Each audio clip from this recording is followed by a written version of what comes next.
China is, we know, determined to crush this virus as firmly as it crushes dissent. Doctors who warned about the outbreak have been arrested. Censorship restrictions have been imposed on social media. The Chinese regime has made it very clear no criticism will be tolerated, but the outlines of its mistakes and lapses are becoming more and more apparent. Today there came an unexpected confession. We'll tell you what happened, but first some background. There was a meeting of China's top leadership a few days back. The Communist Party Standing Committee of the Politburo met in Beijing.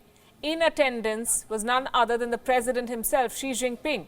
According to the Chinese media, it was decided that in order to address concerns, there will be a timely, accurate and transparent release of information. They needed a presidential meeting to decide there should be transparency. In any case, this proposal for transparency may have backfired. I'll tell you why. Today, this body met again and issued a statement. It was a statement with some significant disclosures. Let me quote. In response to the shortcomings and deficiencies that were exposed in responding to the epidemic, we must improve our national emergency management system and improve our abilities in handling urgent and dangerous tasks. Deficiencies and shortcomings, they say. How does one even react to this? Is the Chinese regime admitting that they have shortcomings? God forbid. This is surprising because it's so very rare to hear this sort of language and this kind of public self-assessment from Beijing.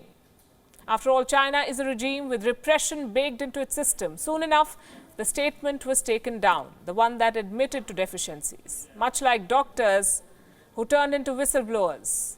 They too have faced action. I'm talking about 8 doctors and medical technicians who had raised concerns about patients in Wuhan. This was much before the outbreak began. Several reports confirming this have emerged. Some of them are on your screens. These doctors had noticed rapid disruptions in respiratory systems of their patients. Basically, they noticed something wrong.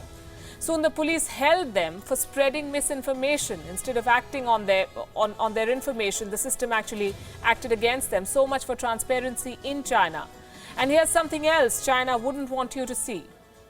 These images from its capital, Beijing, which has turned into a hermit kingdom. Desolate highways, empty shopping malls, abandoned bus stands and deserted subways. This city of 22 million people resembles a ghost town. Much like Wuhan. A Russian expat gave us a tour of this virus-hit city ahead of his evacuation. His name is Vladimir Markov, and here's what he saw. Hello, my name is Vladimir Markov. I am originally from Russia, then I moved to the Netherlands, and I am working in Wuhan. I'm currently located in Wuhan. When I heard first time that the city was locked down, it was a big disappointment because I planned my vacation during Chinese New Year in Vietnam. So I was supposed to be on the beach, nice weather, and suddenly you lock down in your apartment, you're afraid to go out. Of course, there is a lot of panic everywhere. So the numbers of confirmed cases are still quite scary, and it's rising every day quite a lot.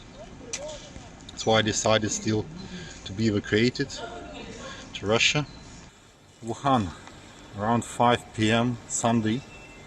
On the street you can see only fake people. Fake people here, fake people there. Fake people everywhere, he says. On that note, let me tell you that Pakistan still has no plans to evacuate its citizens. The Pak government says it trusts Beijing to take care of its citizens. Many stranded Pakistanis, abandoned by their own government, reached out to WION. We've been showcasing their plight. Take a look. Better that we return when we are safe and healthy instead of when we are infected and sick. So I think it's better for our government and it's better for our countries that we are evacuated when we are not sick and we are not infected and we are safe.